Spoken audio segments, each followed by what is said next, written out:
hak dan kewajiban, hak merupakan sesuatu yang harus kita lakukan, sedangkan kewajiban merupakan sesuatu yang seharusnya kita dapatkan.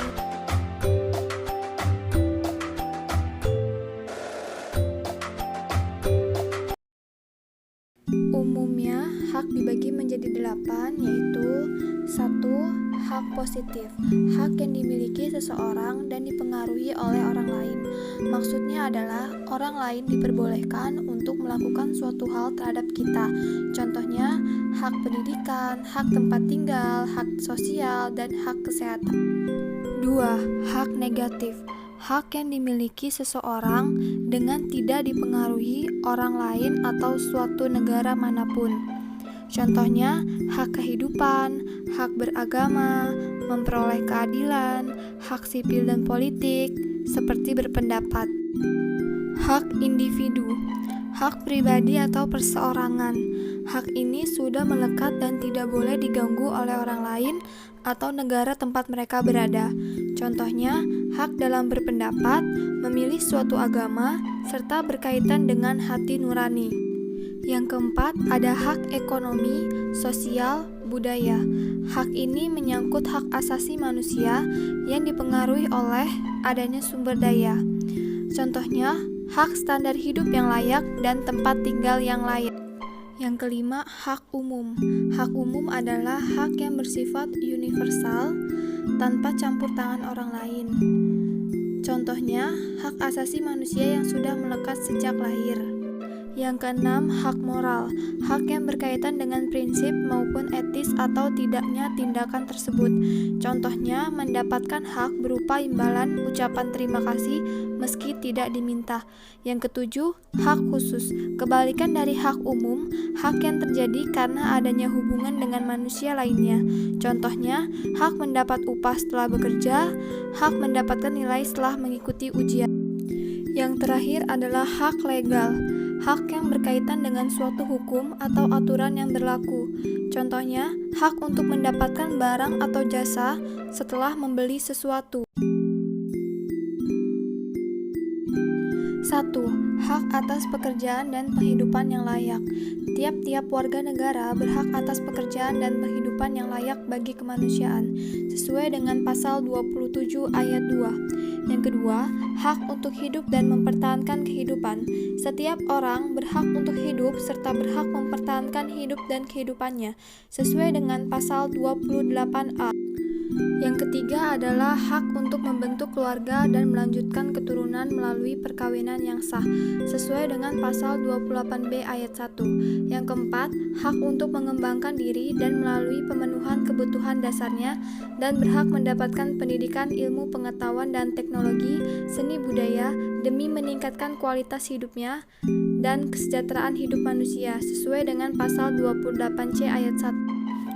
Yang kelima adalah hak untuk memajukan dirinya dalam memperjuangkan haknya secara kolektif untuk membangun masyarakat, bangsa, dan negaranya, sesuai dengan pasal 28C ayat 2. Yang keenam adalah hak atas pengakuan, jaminan, perlindungan, dan kepastian hukum yang adil serta perlakuan yang sama di depan hukum, sesuai dengan pasal 28D ayat 1.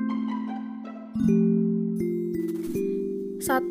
Kewajiban primer merupakan kewajiban yang berkaitan dengan hukum suatu negara berupa perbuatan melawan ataupun tidak pada suatu hukum berlaku. Contohnya, kewajiban untuk menjaga nama baik orang lain dan membayar pajak tepat waktu. Yang kedua adalah kewajiban publik, kewajiban yang berkaitan dengan hak orang banyak. Kewajiban ini harus benar-benar dilakukan demi kenyamanan dan keamanan hidup bermasyarakat. Contohnya, mematuhi peraturan yang berlaku seperti rambu-rambu lalu lintas dan menjaga ketertiban dalam hidup bermasyarakat. 3. Kewajiban positif dan negatif. Kewajiban positif merupakan kewajiban seorang manusia untuk menghendaki melakukan suatu hal, sedangkan negatif adalah kewajiban seorang manusia untuk tidak menghendaki melakukan suatu hal. Yang keempat, kewajiban mutlak, kewajiban yang sudah melekat dan tidak ada pengaruh campur tangan dari orang lain ataupun suatu negara. Contohnya, kewajiban dalam menjalankan ibadah. 5. Kewajiban umum dan khusus. Kewajiban umum adalah kewajiban yang tertuju pada suatu warga yang tinggal di suatu negara tersebut. Kewajiban khusus adalah kewajiban yang dilakukan oleh golongan tertentu. Biasanya, kewajiban khusus membutuhkan perjanjian baik tertulis maupun tidak tertulis.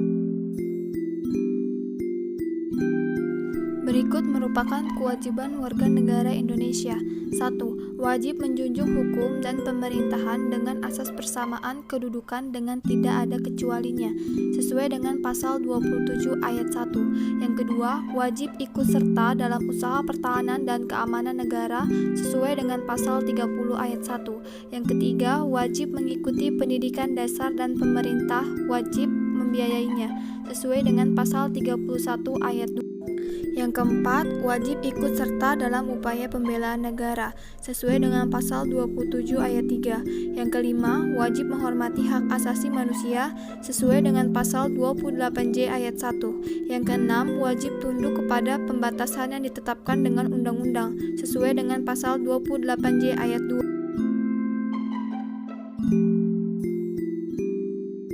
Bentuk-bentuk pelanggaran hak warga negara. 1. Penangkapan dan penahanan seseorang demi stabilitas tanpa berlandaskan hukum. 2. Penggusuran rumah. Kebijakan pemerintah melakukan penggusuran dianggap sebagai bentuk pelanggaran terhadap hak warga negara.